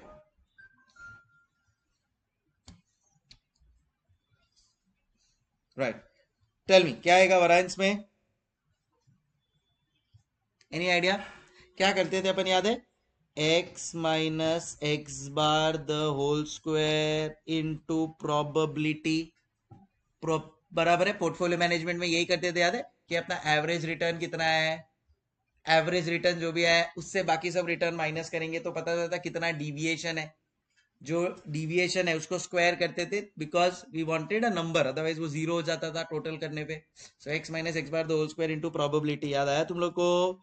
बस यहाँ पे भी वही वर्ड यूज करना है, आई मीन यहाँ पे भी यही फॉर्मूला यूज करना है, खाली x will be replaced by expected present value of cash inflows, बस that's it. So net cash flows minus expected net cash flow. Expected net cash flow कैसे फाइंड करते हैं वो तुम लोग को अभी सिखाया था। ये ये है एक्सपेक्टेड नेट कैश फ्लो। ये जो 6000 है वो क्या है? Expected net cash flow, expected net cash flow of 1 year। This is what is this called? This is expected net cash flow of year 1। ठीक है?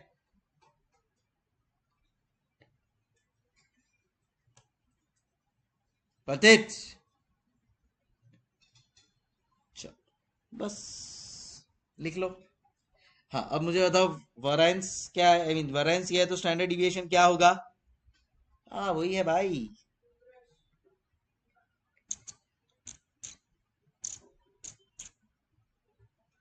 It is, it is, it use to B.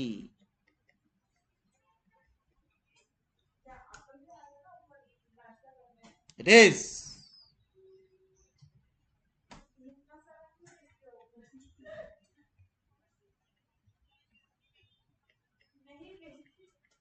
ठीक है?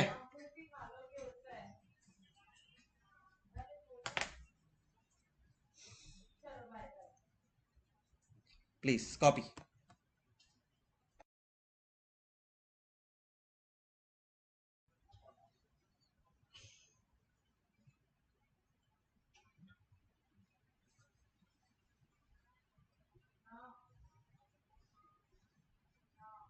Copy करो और question 5 start करो।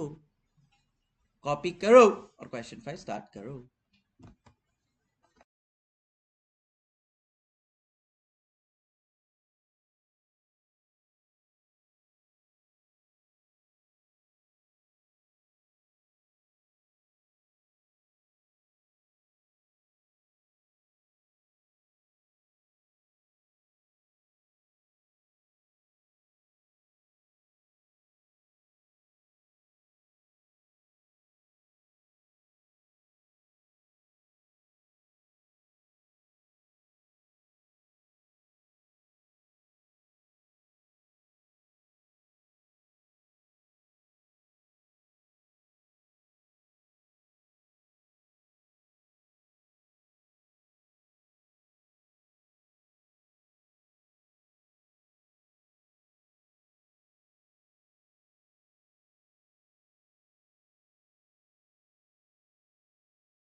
चलो, किया try?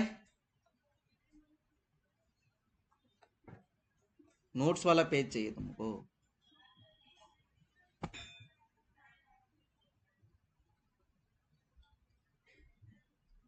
क्या बोल रहे हैं sir? Expected net cash flow में भी यहाँ पे अपन लोग वरायंस निकाल रहे हैं। यहाँ पे अपन लोग कैश फ्लोज निकाल ही नहीं रहे, अपन लोग खाली वरायंस निकाल रहे कि अपन ने जो सोचा है उससे एक्सपेक्टेड जो अपने को लग रहा है उससे कितना डिविएट होगा मेरा कैश फ्लोज, तो वो मेरा रिस्क हो गया। भाई मेरे को लग रहा है कि मेरा 35,000 45,000 50,000 आएगा, बट नहीं आया तो क्या? तो वो डिविएशन वेरिएशन जो है वो मेरा रिस्क हो गया, वो मैं कैलकुलेट कर रहा हूँ। हाँ हाँ, ये वही है प्रोबेबिलिटी वाला, पोर्टफोलियो वाला। चलो फटाफट करते हैं। तो अगेन, अब इसको है simple, but just that lengthy method है। चलो करना तो पड़ेगा। सो फर्स्ट, सबसे पहले आपका काम होता है expected net cash flows find करेंगे। मेरे पास यहाँ पे दो प्रोजेक्ट है, प्रोजेक्ट ए प्रोजेक्ट बी, दोनों का मैं expected net cash flows find करूंगा। So question number 5, calculation of expected net cash flow, expected net cash flow, calculation of expected cash flow, ठीक है।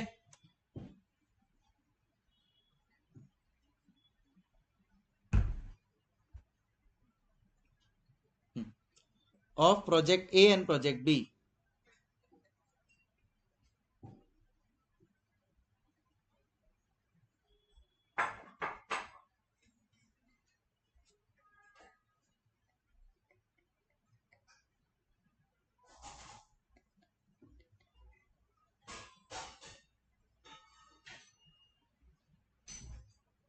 Of project A and project B.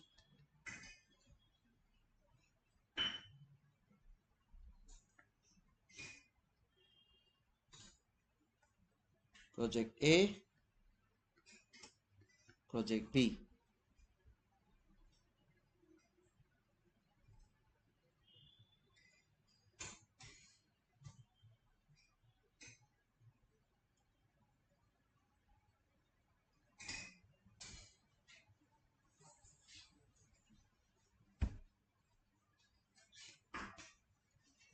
बोलो क्या क्या आएगा यहाँ पे प्रोजेक्ट ए में?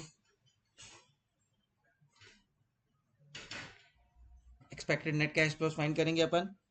ए भी हो सकता है, बी भी हो सकता है, सी भी हो सकता है, डी भी हो सकता है, ई भी हो सकता है, जो भी होगा उसका कैश फ्लो 8 10 12 14 16।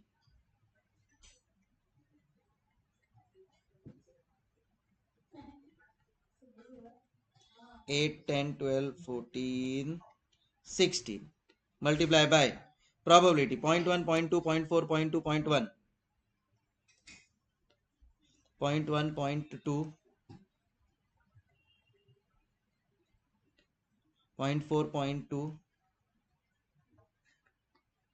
0.1। बोलो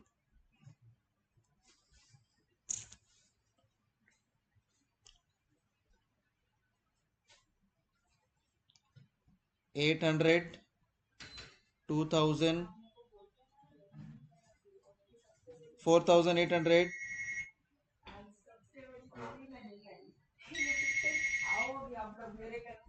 2800 and 1600।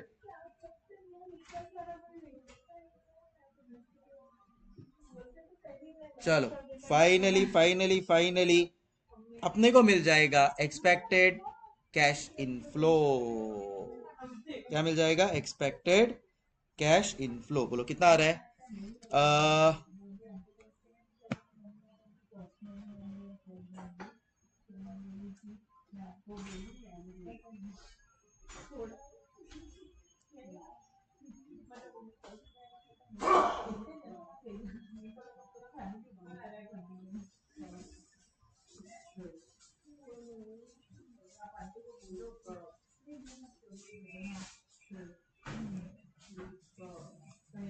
चलो ठीक है। सो एक्सपेक्टेड तो कितना आ जाएगा, देखो 800 plus 2000 plus 4800 plus 2800 plus 1600 and it will B 12,000 and it will B 12,000।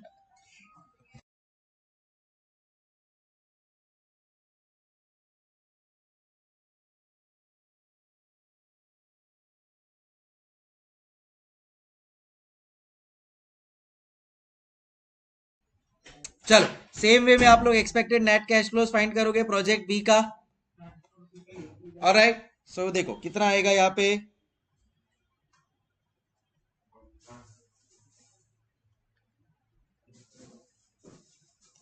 बोलो कितना आ जाएगा तुम लोग का यहाँ पे। It will be same way में फाइंड करके बताओ 16,000। Got it.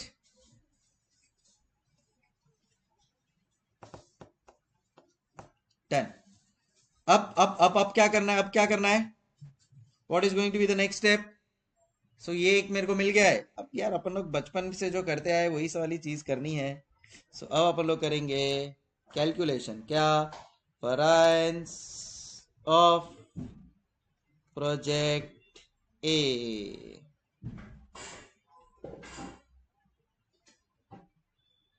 Variance of project A, so 8,000 expected cash, sorry, cash flows minus expected cash flows 12,000 बराबर है इसका स्क्वायर, बट इसको मल्टीप्लाई करना है प्रोबेबिलिटी के साथ, तो इसका प्रोबेबिलिटी है 0.1 मल्टीप्लाई बाय 0.1 इक्वल टू, बस अब यही करते जाओ। सो 8,000 के बाद 10 12 14 16 10 12 14 16 जय बात,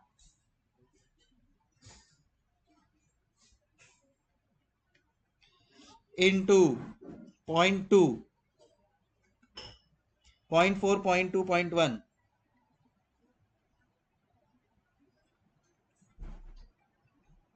ठीक है। चलो अब तुमको लग रहा है ये कैलकुलेशन पार्ट मैं करूंगा, नहीं मेरा काम था आप लोग को यहां तक लेकर आना। अब वरायंस आ गया है, जैसे ही वरायंस आएगा मुझे ये मिल जाएगा। चलो अब तुम लोग कैलकुलेशन करो, हम तो चले भाई यहाँ से, टाटा बाय बाय। अब यहाँ पे मैं कर रहा हूँ स्टैंड, मतलब लेक्चर चालू है रे बाबा, बस अब इसको वरायंस को रूट कर देना, मिल जाएगा standard deviation. Time starts now, ठीक है। चलो प्रोजेक्ट ए का और उसके बाद प्रोजेक्ट बी का, स्टार्ट एवरीवन।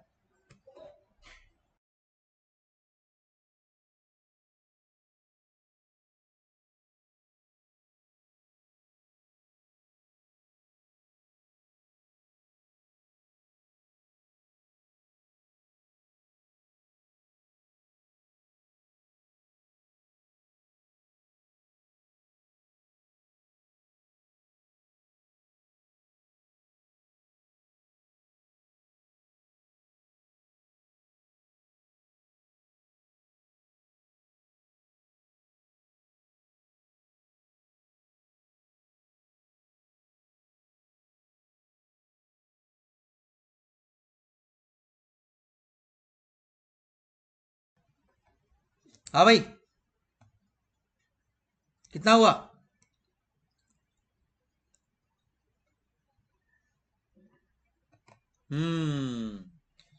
किया तुम लोग ने सॉल्व,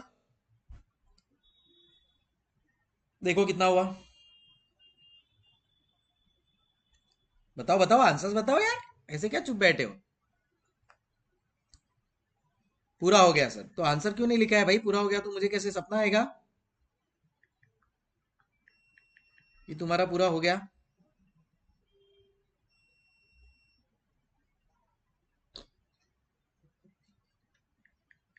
हुआ मैं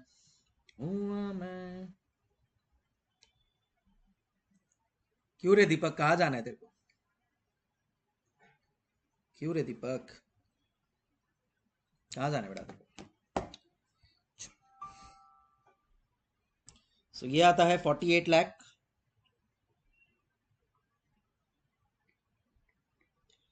और 48 लाख का रूट कर लेंगे।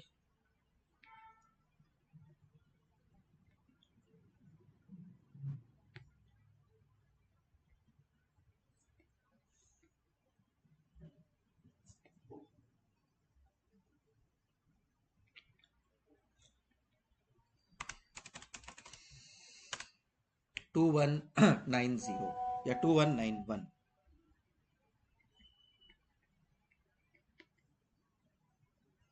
डन।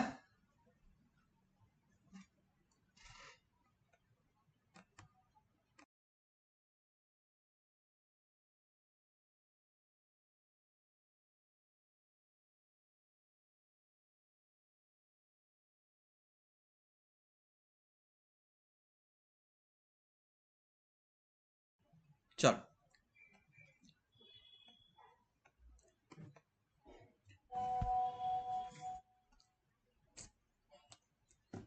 चलो यार, नेक्स्ट क्वेश्चन पे चलेंगे, नेक्स्ट कॉन्सेप्ट पे चलेंगे रादर।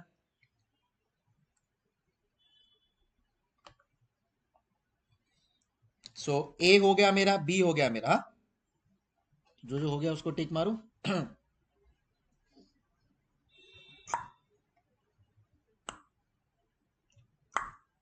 अब चलते हैं सी पे, कोएफिशिएंट ऑफ वेरिएशन। आप हंसोगे जब आप सी वाला देखोगे ना, आप हंसोगे।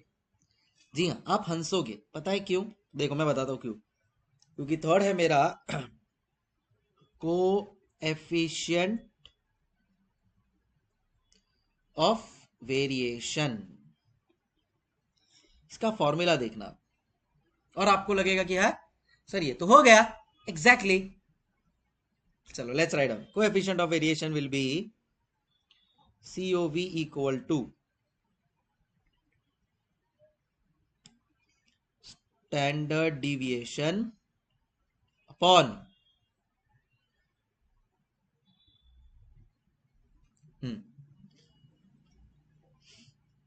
Expected return slash expected cash flow.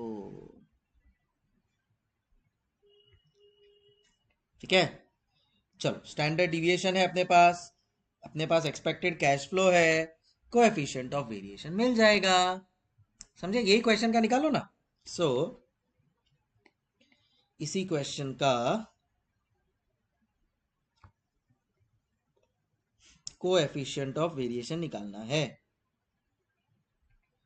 Project A का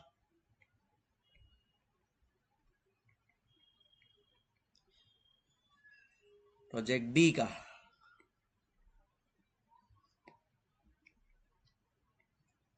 प्रोजेक्ट ए का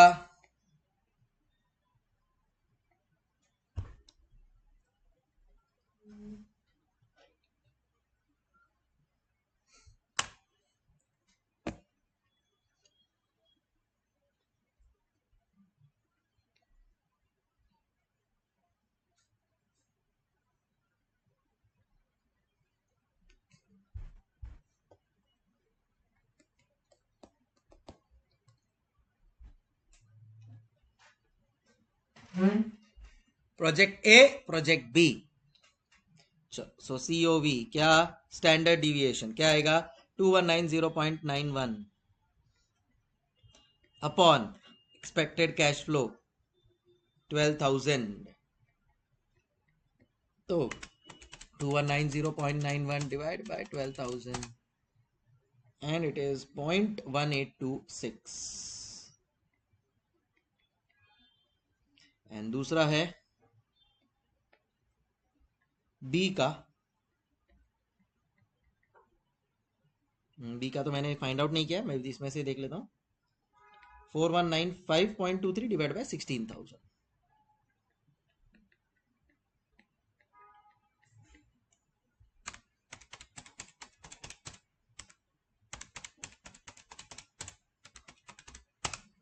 .2622।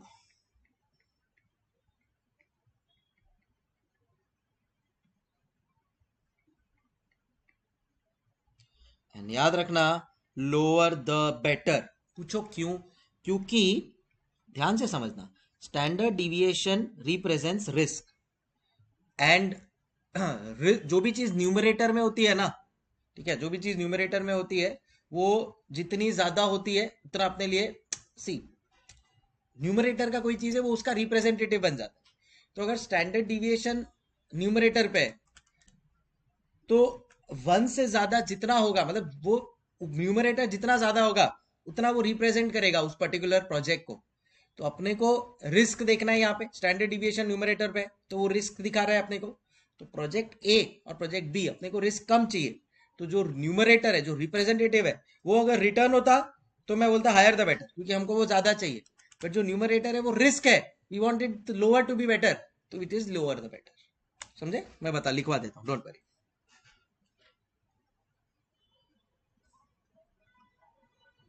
लिखो।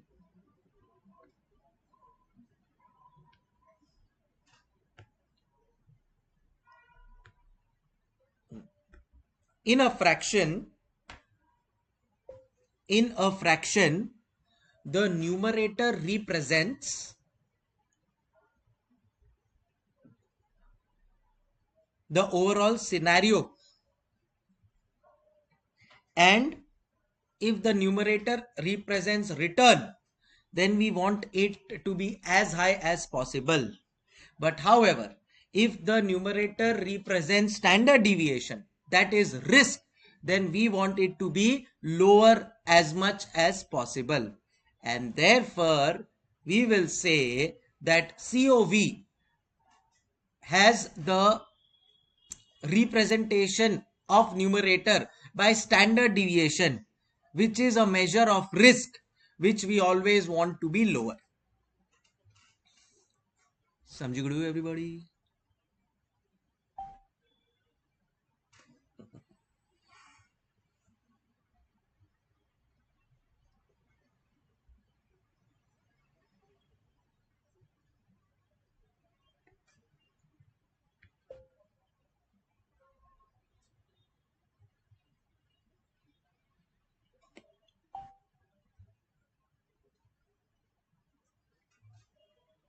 ठीक है, so lower the better, select project A.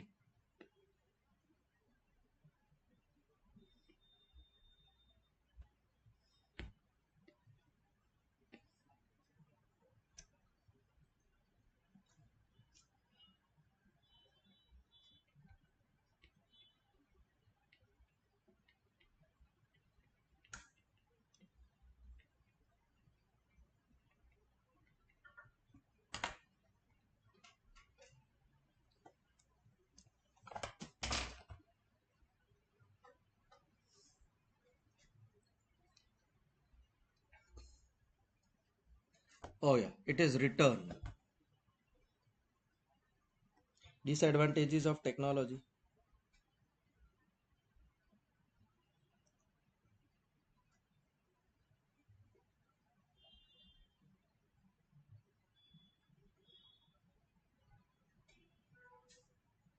Thank you, Manisha. Thank you.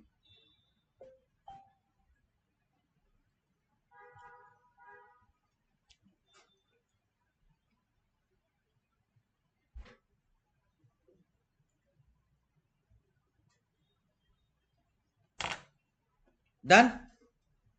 तो ए बी सी तीनों पार्ट अपने इसी के साथ हो गए गाइस, समझ में आ गया? जो मैंने बोला था वो सच है ना?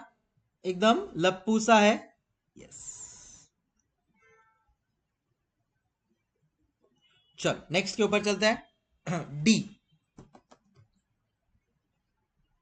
डी के ऊपर चलते हैं। D,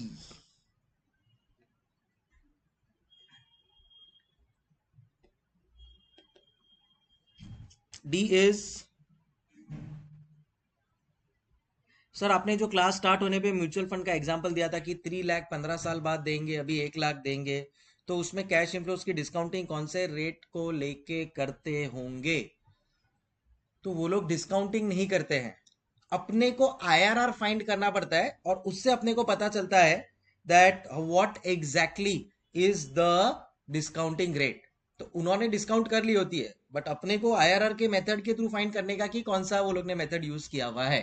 but in general it is basically connected to your fixed deposit interest rate. Fix deposit interest rate से वो कनेक्टेड है. ठीक है, चल next D, risk adjusted discount rate, RADR.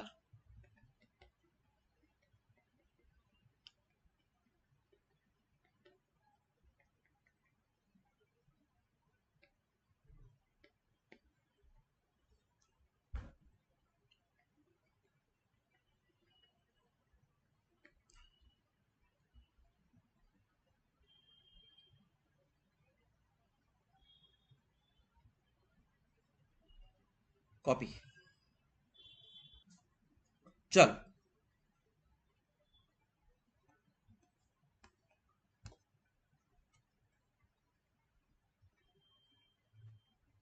मेरे यहाँ एक पॉलिटिकल पार्टी है जो 80 GGC में डोनेशन पर 7% लेते हैं. वो सब में नहीं पढ़ने का रे. ये पॉलिटिकल पार्टी के डोनेशन वोनेशन सब इनकम टैक्स के स्क्रूटिनी में आते हैं and becomes a mess. Don't do all of that. चल लेट्स स्टार्ट. बहुत सिंपल, मतलब लप्पू का भी भाई है ये. रिस्क एडजस्टेड डिस्काउंटिंग रेट बोलता है दैट RADR विल बी, ये क्या है, RADD क्या है, डी है डिस्काउंटिंग रेट. ठीक है. अच्छा, RADR का मतलब रिस्क को भी एडजस्ट करना है. डिस्काउंटिंग रेट में रिस्क को भी एडजस्टेड करना है, तो रिस्क फ्री तो चाहिए ही, रिस्क फ्री तो चाहिए ही, साथ में प्लस रिस्क प्रीमियम भी चाहिए, रिस्क प्रीमियम भी चाहिए. सो इतना रेट रिस्क फ्री तो चाहिए ही, साथ में it should also include risk premium, return for bearing extra risk.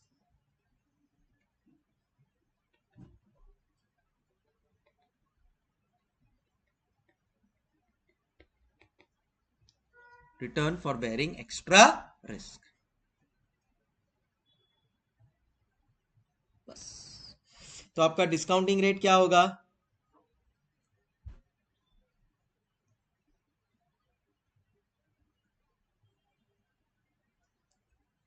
बोलो डिस्काउंटिंग रेट क्या होगा. Correct, it will be risk free plus risk premium.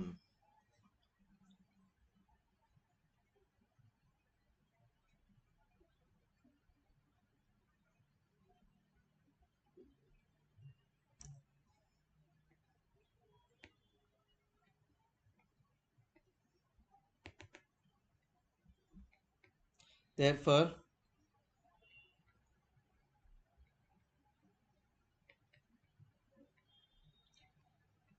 discounting rate will be risk free plus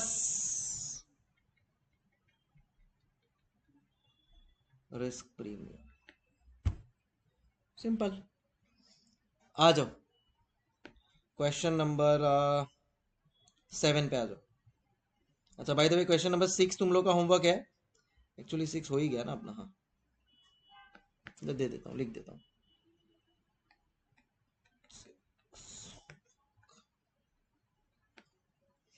चलो, an enterprise is investing rupees 100 lakhs in a project. Present value of cash outflow. Risk free return is 7%. Risk premium expected by the management is 7%. 7 plus 7 14% का मेरा adjusted rate आ जाएगा यार.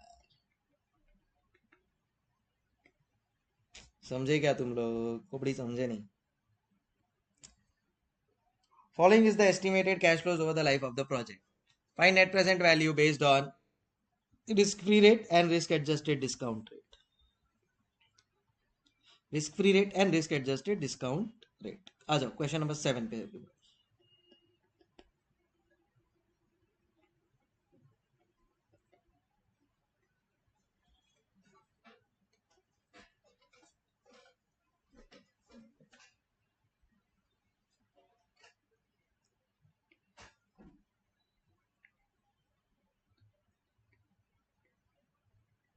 1 2 3 4 5। फिर cash flows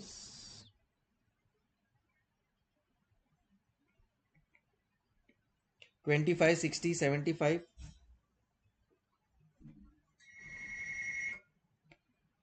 80 65। ठीक है।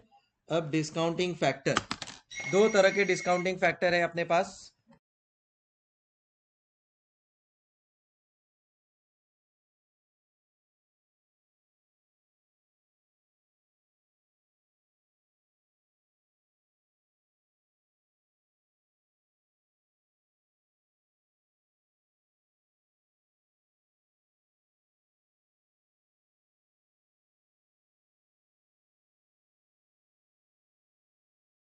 हाँ भाई, ठीक है। सो अब यहां पे दो है, एक डिस्काउंटिंग फैक्टर 7% वाले के हिसाब से कैलकुलेट करो,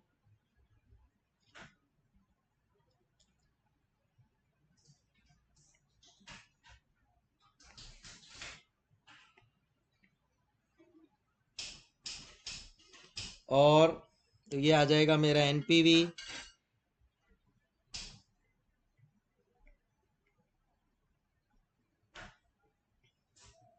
एंड दूसरा 14% के हिसाब से कैलकुलेट करो, वो आ जाएगा एनपीवी।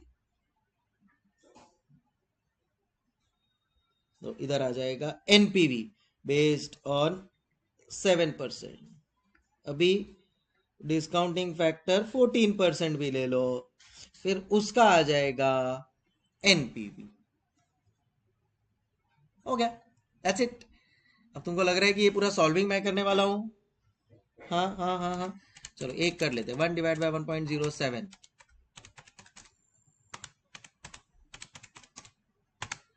0.935 एंड इसका आ जाएगा 0.877। बस कर लो अभी कैलकुलेट अपने हिसाब से, present value of cash inflows, present value of cash outflows, and you will get the answer. देख लेते, आ जाओ। सो 7% के हिसाब से आ रहा है 244.34।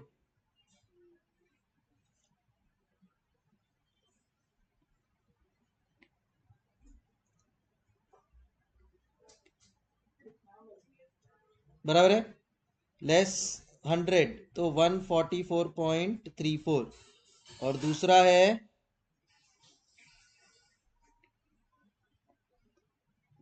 199.79,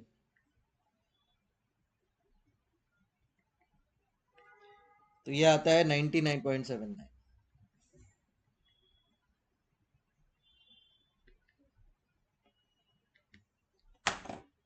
चलो डन।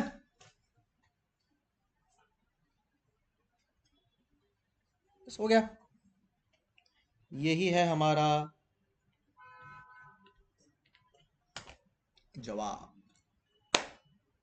ठीक है,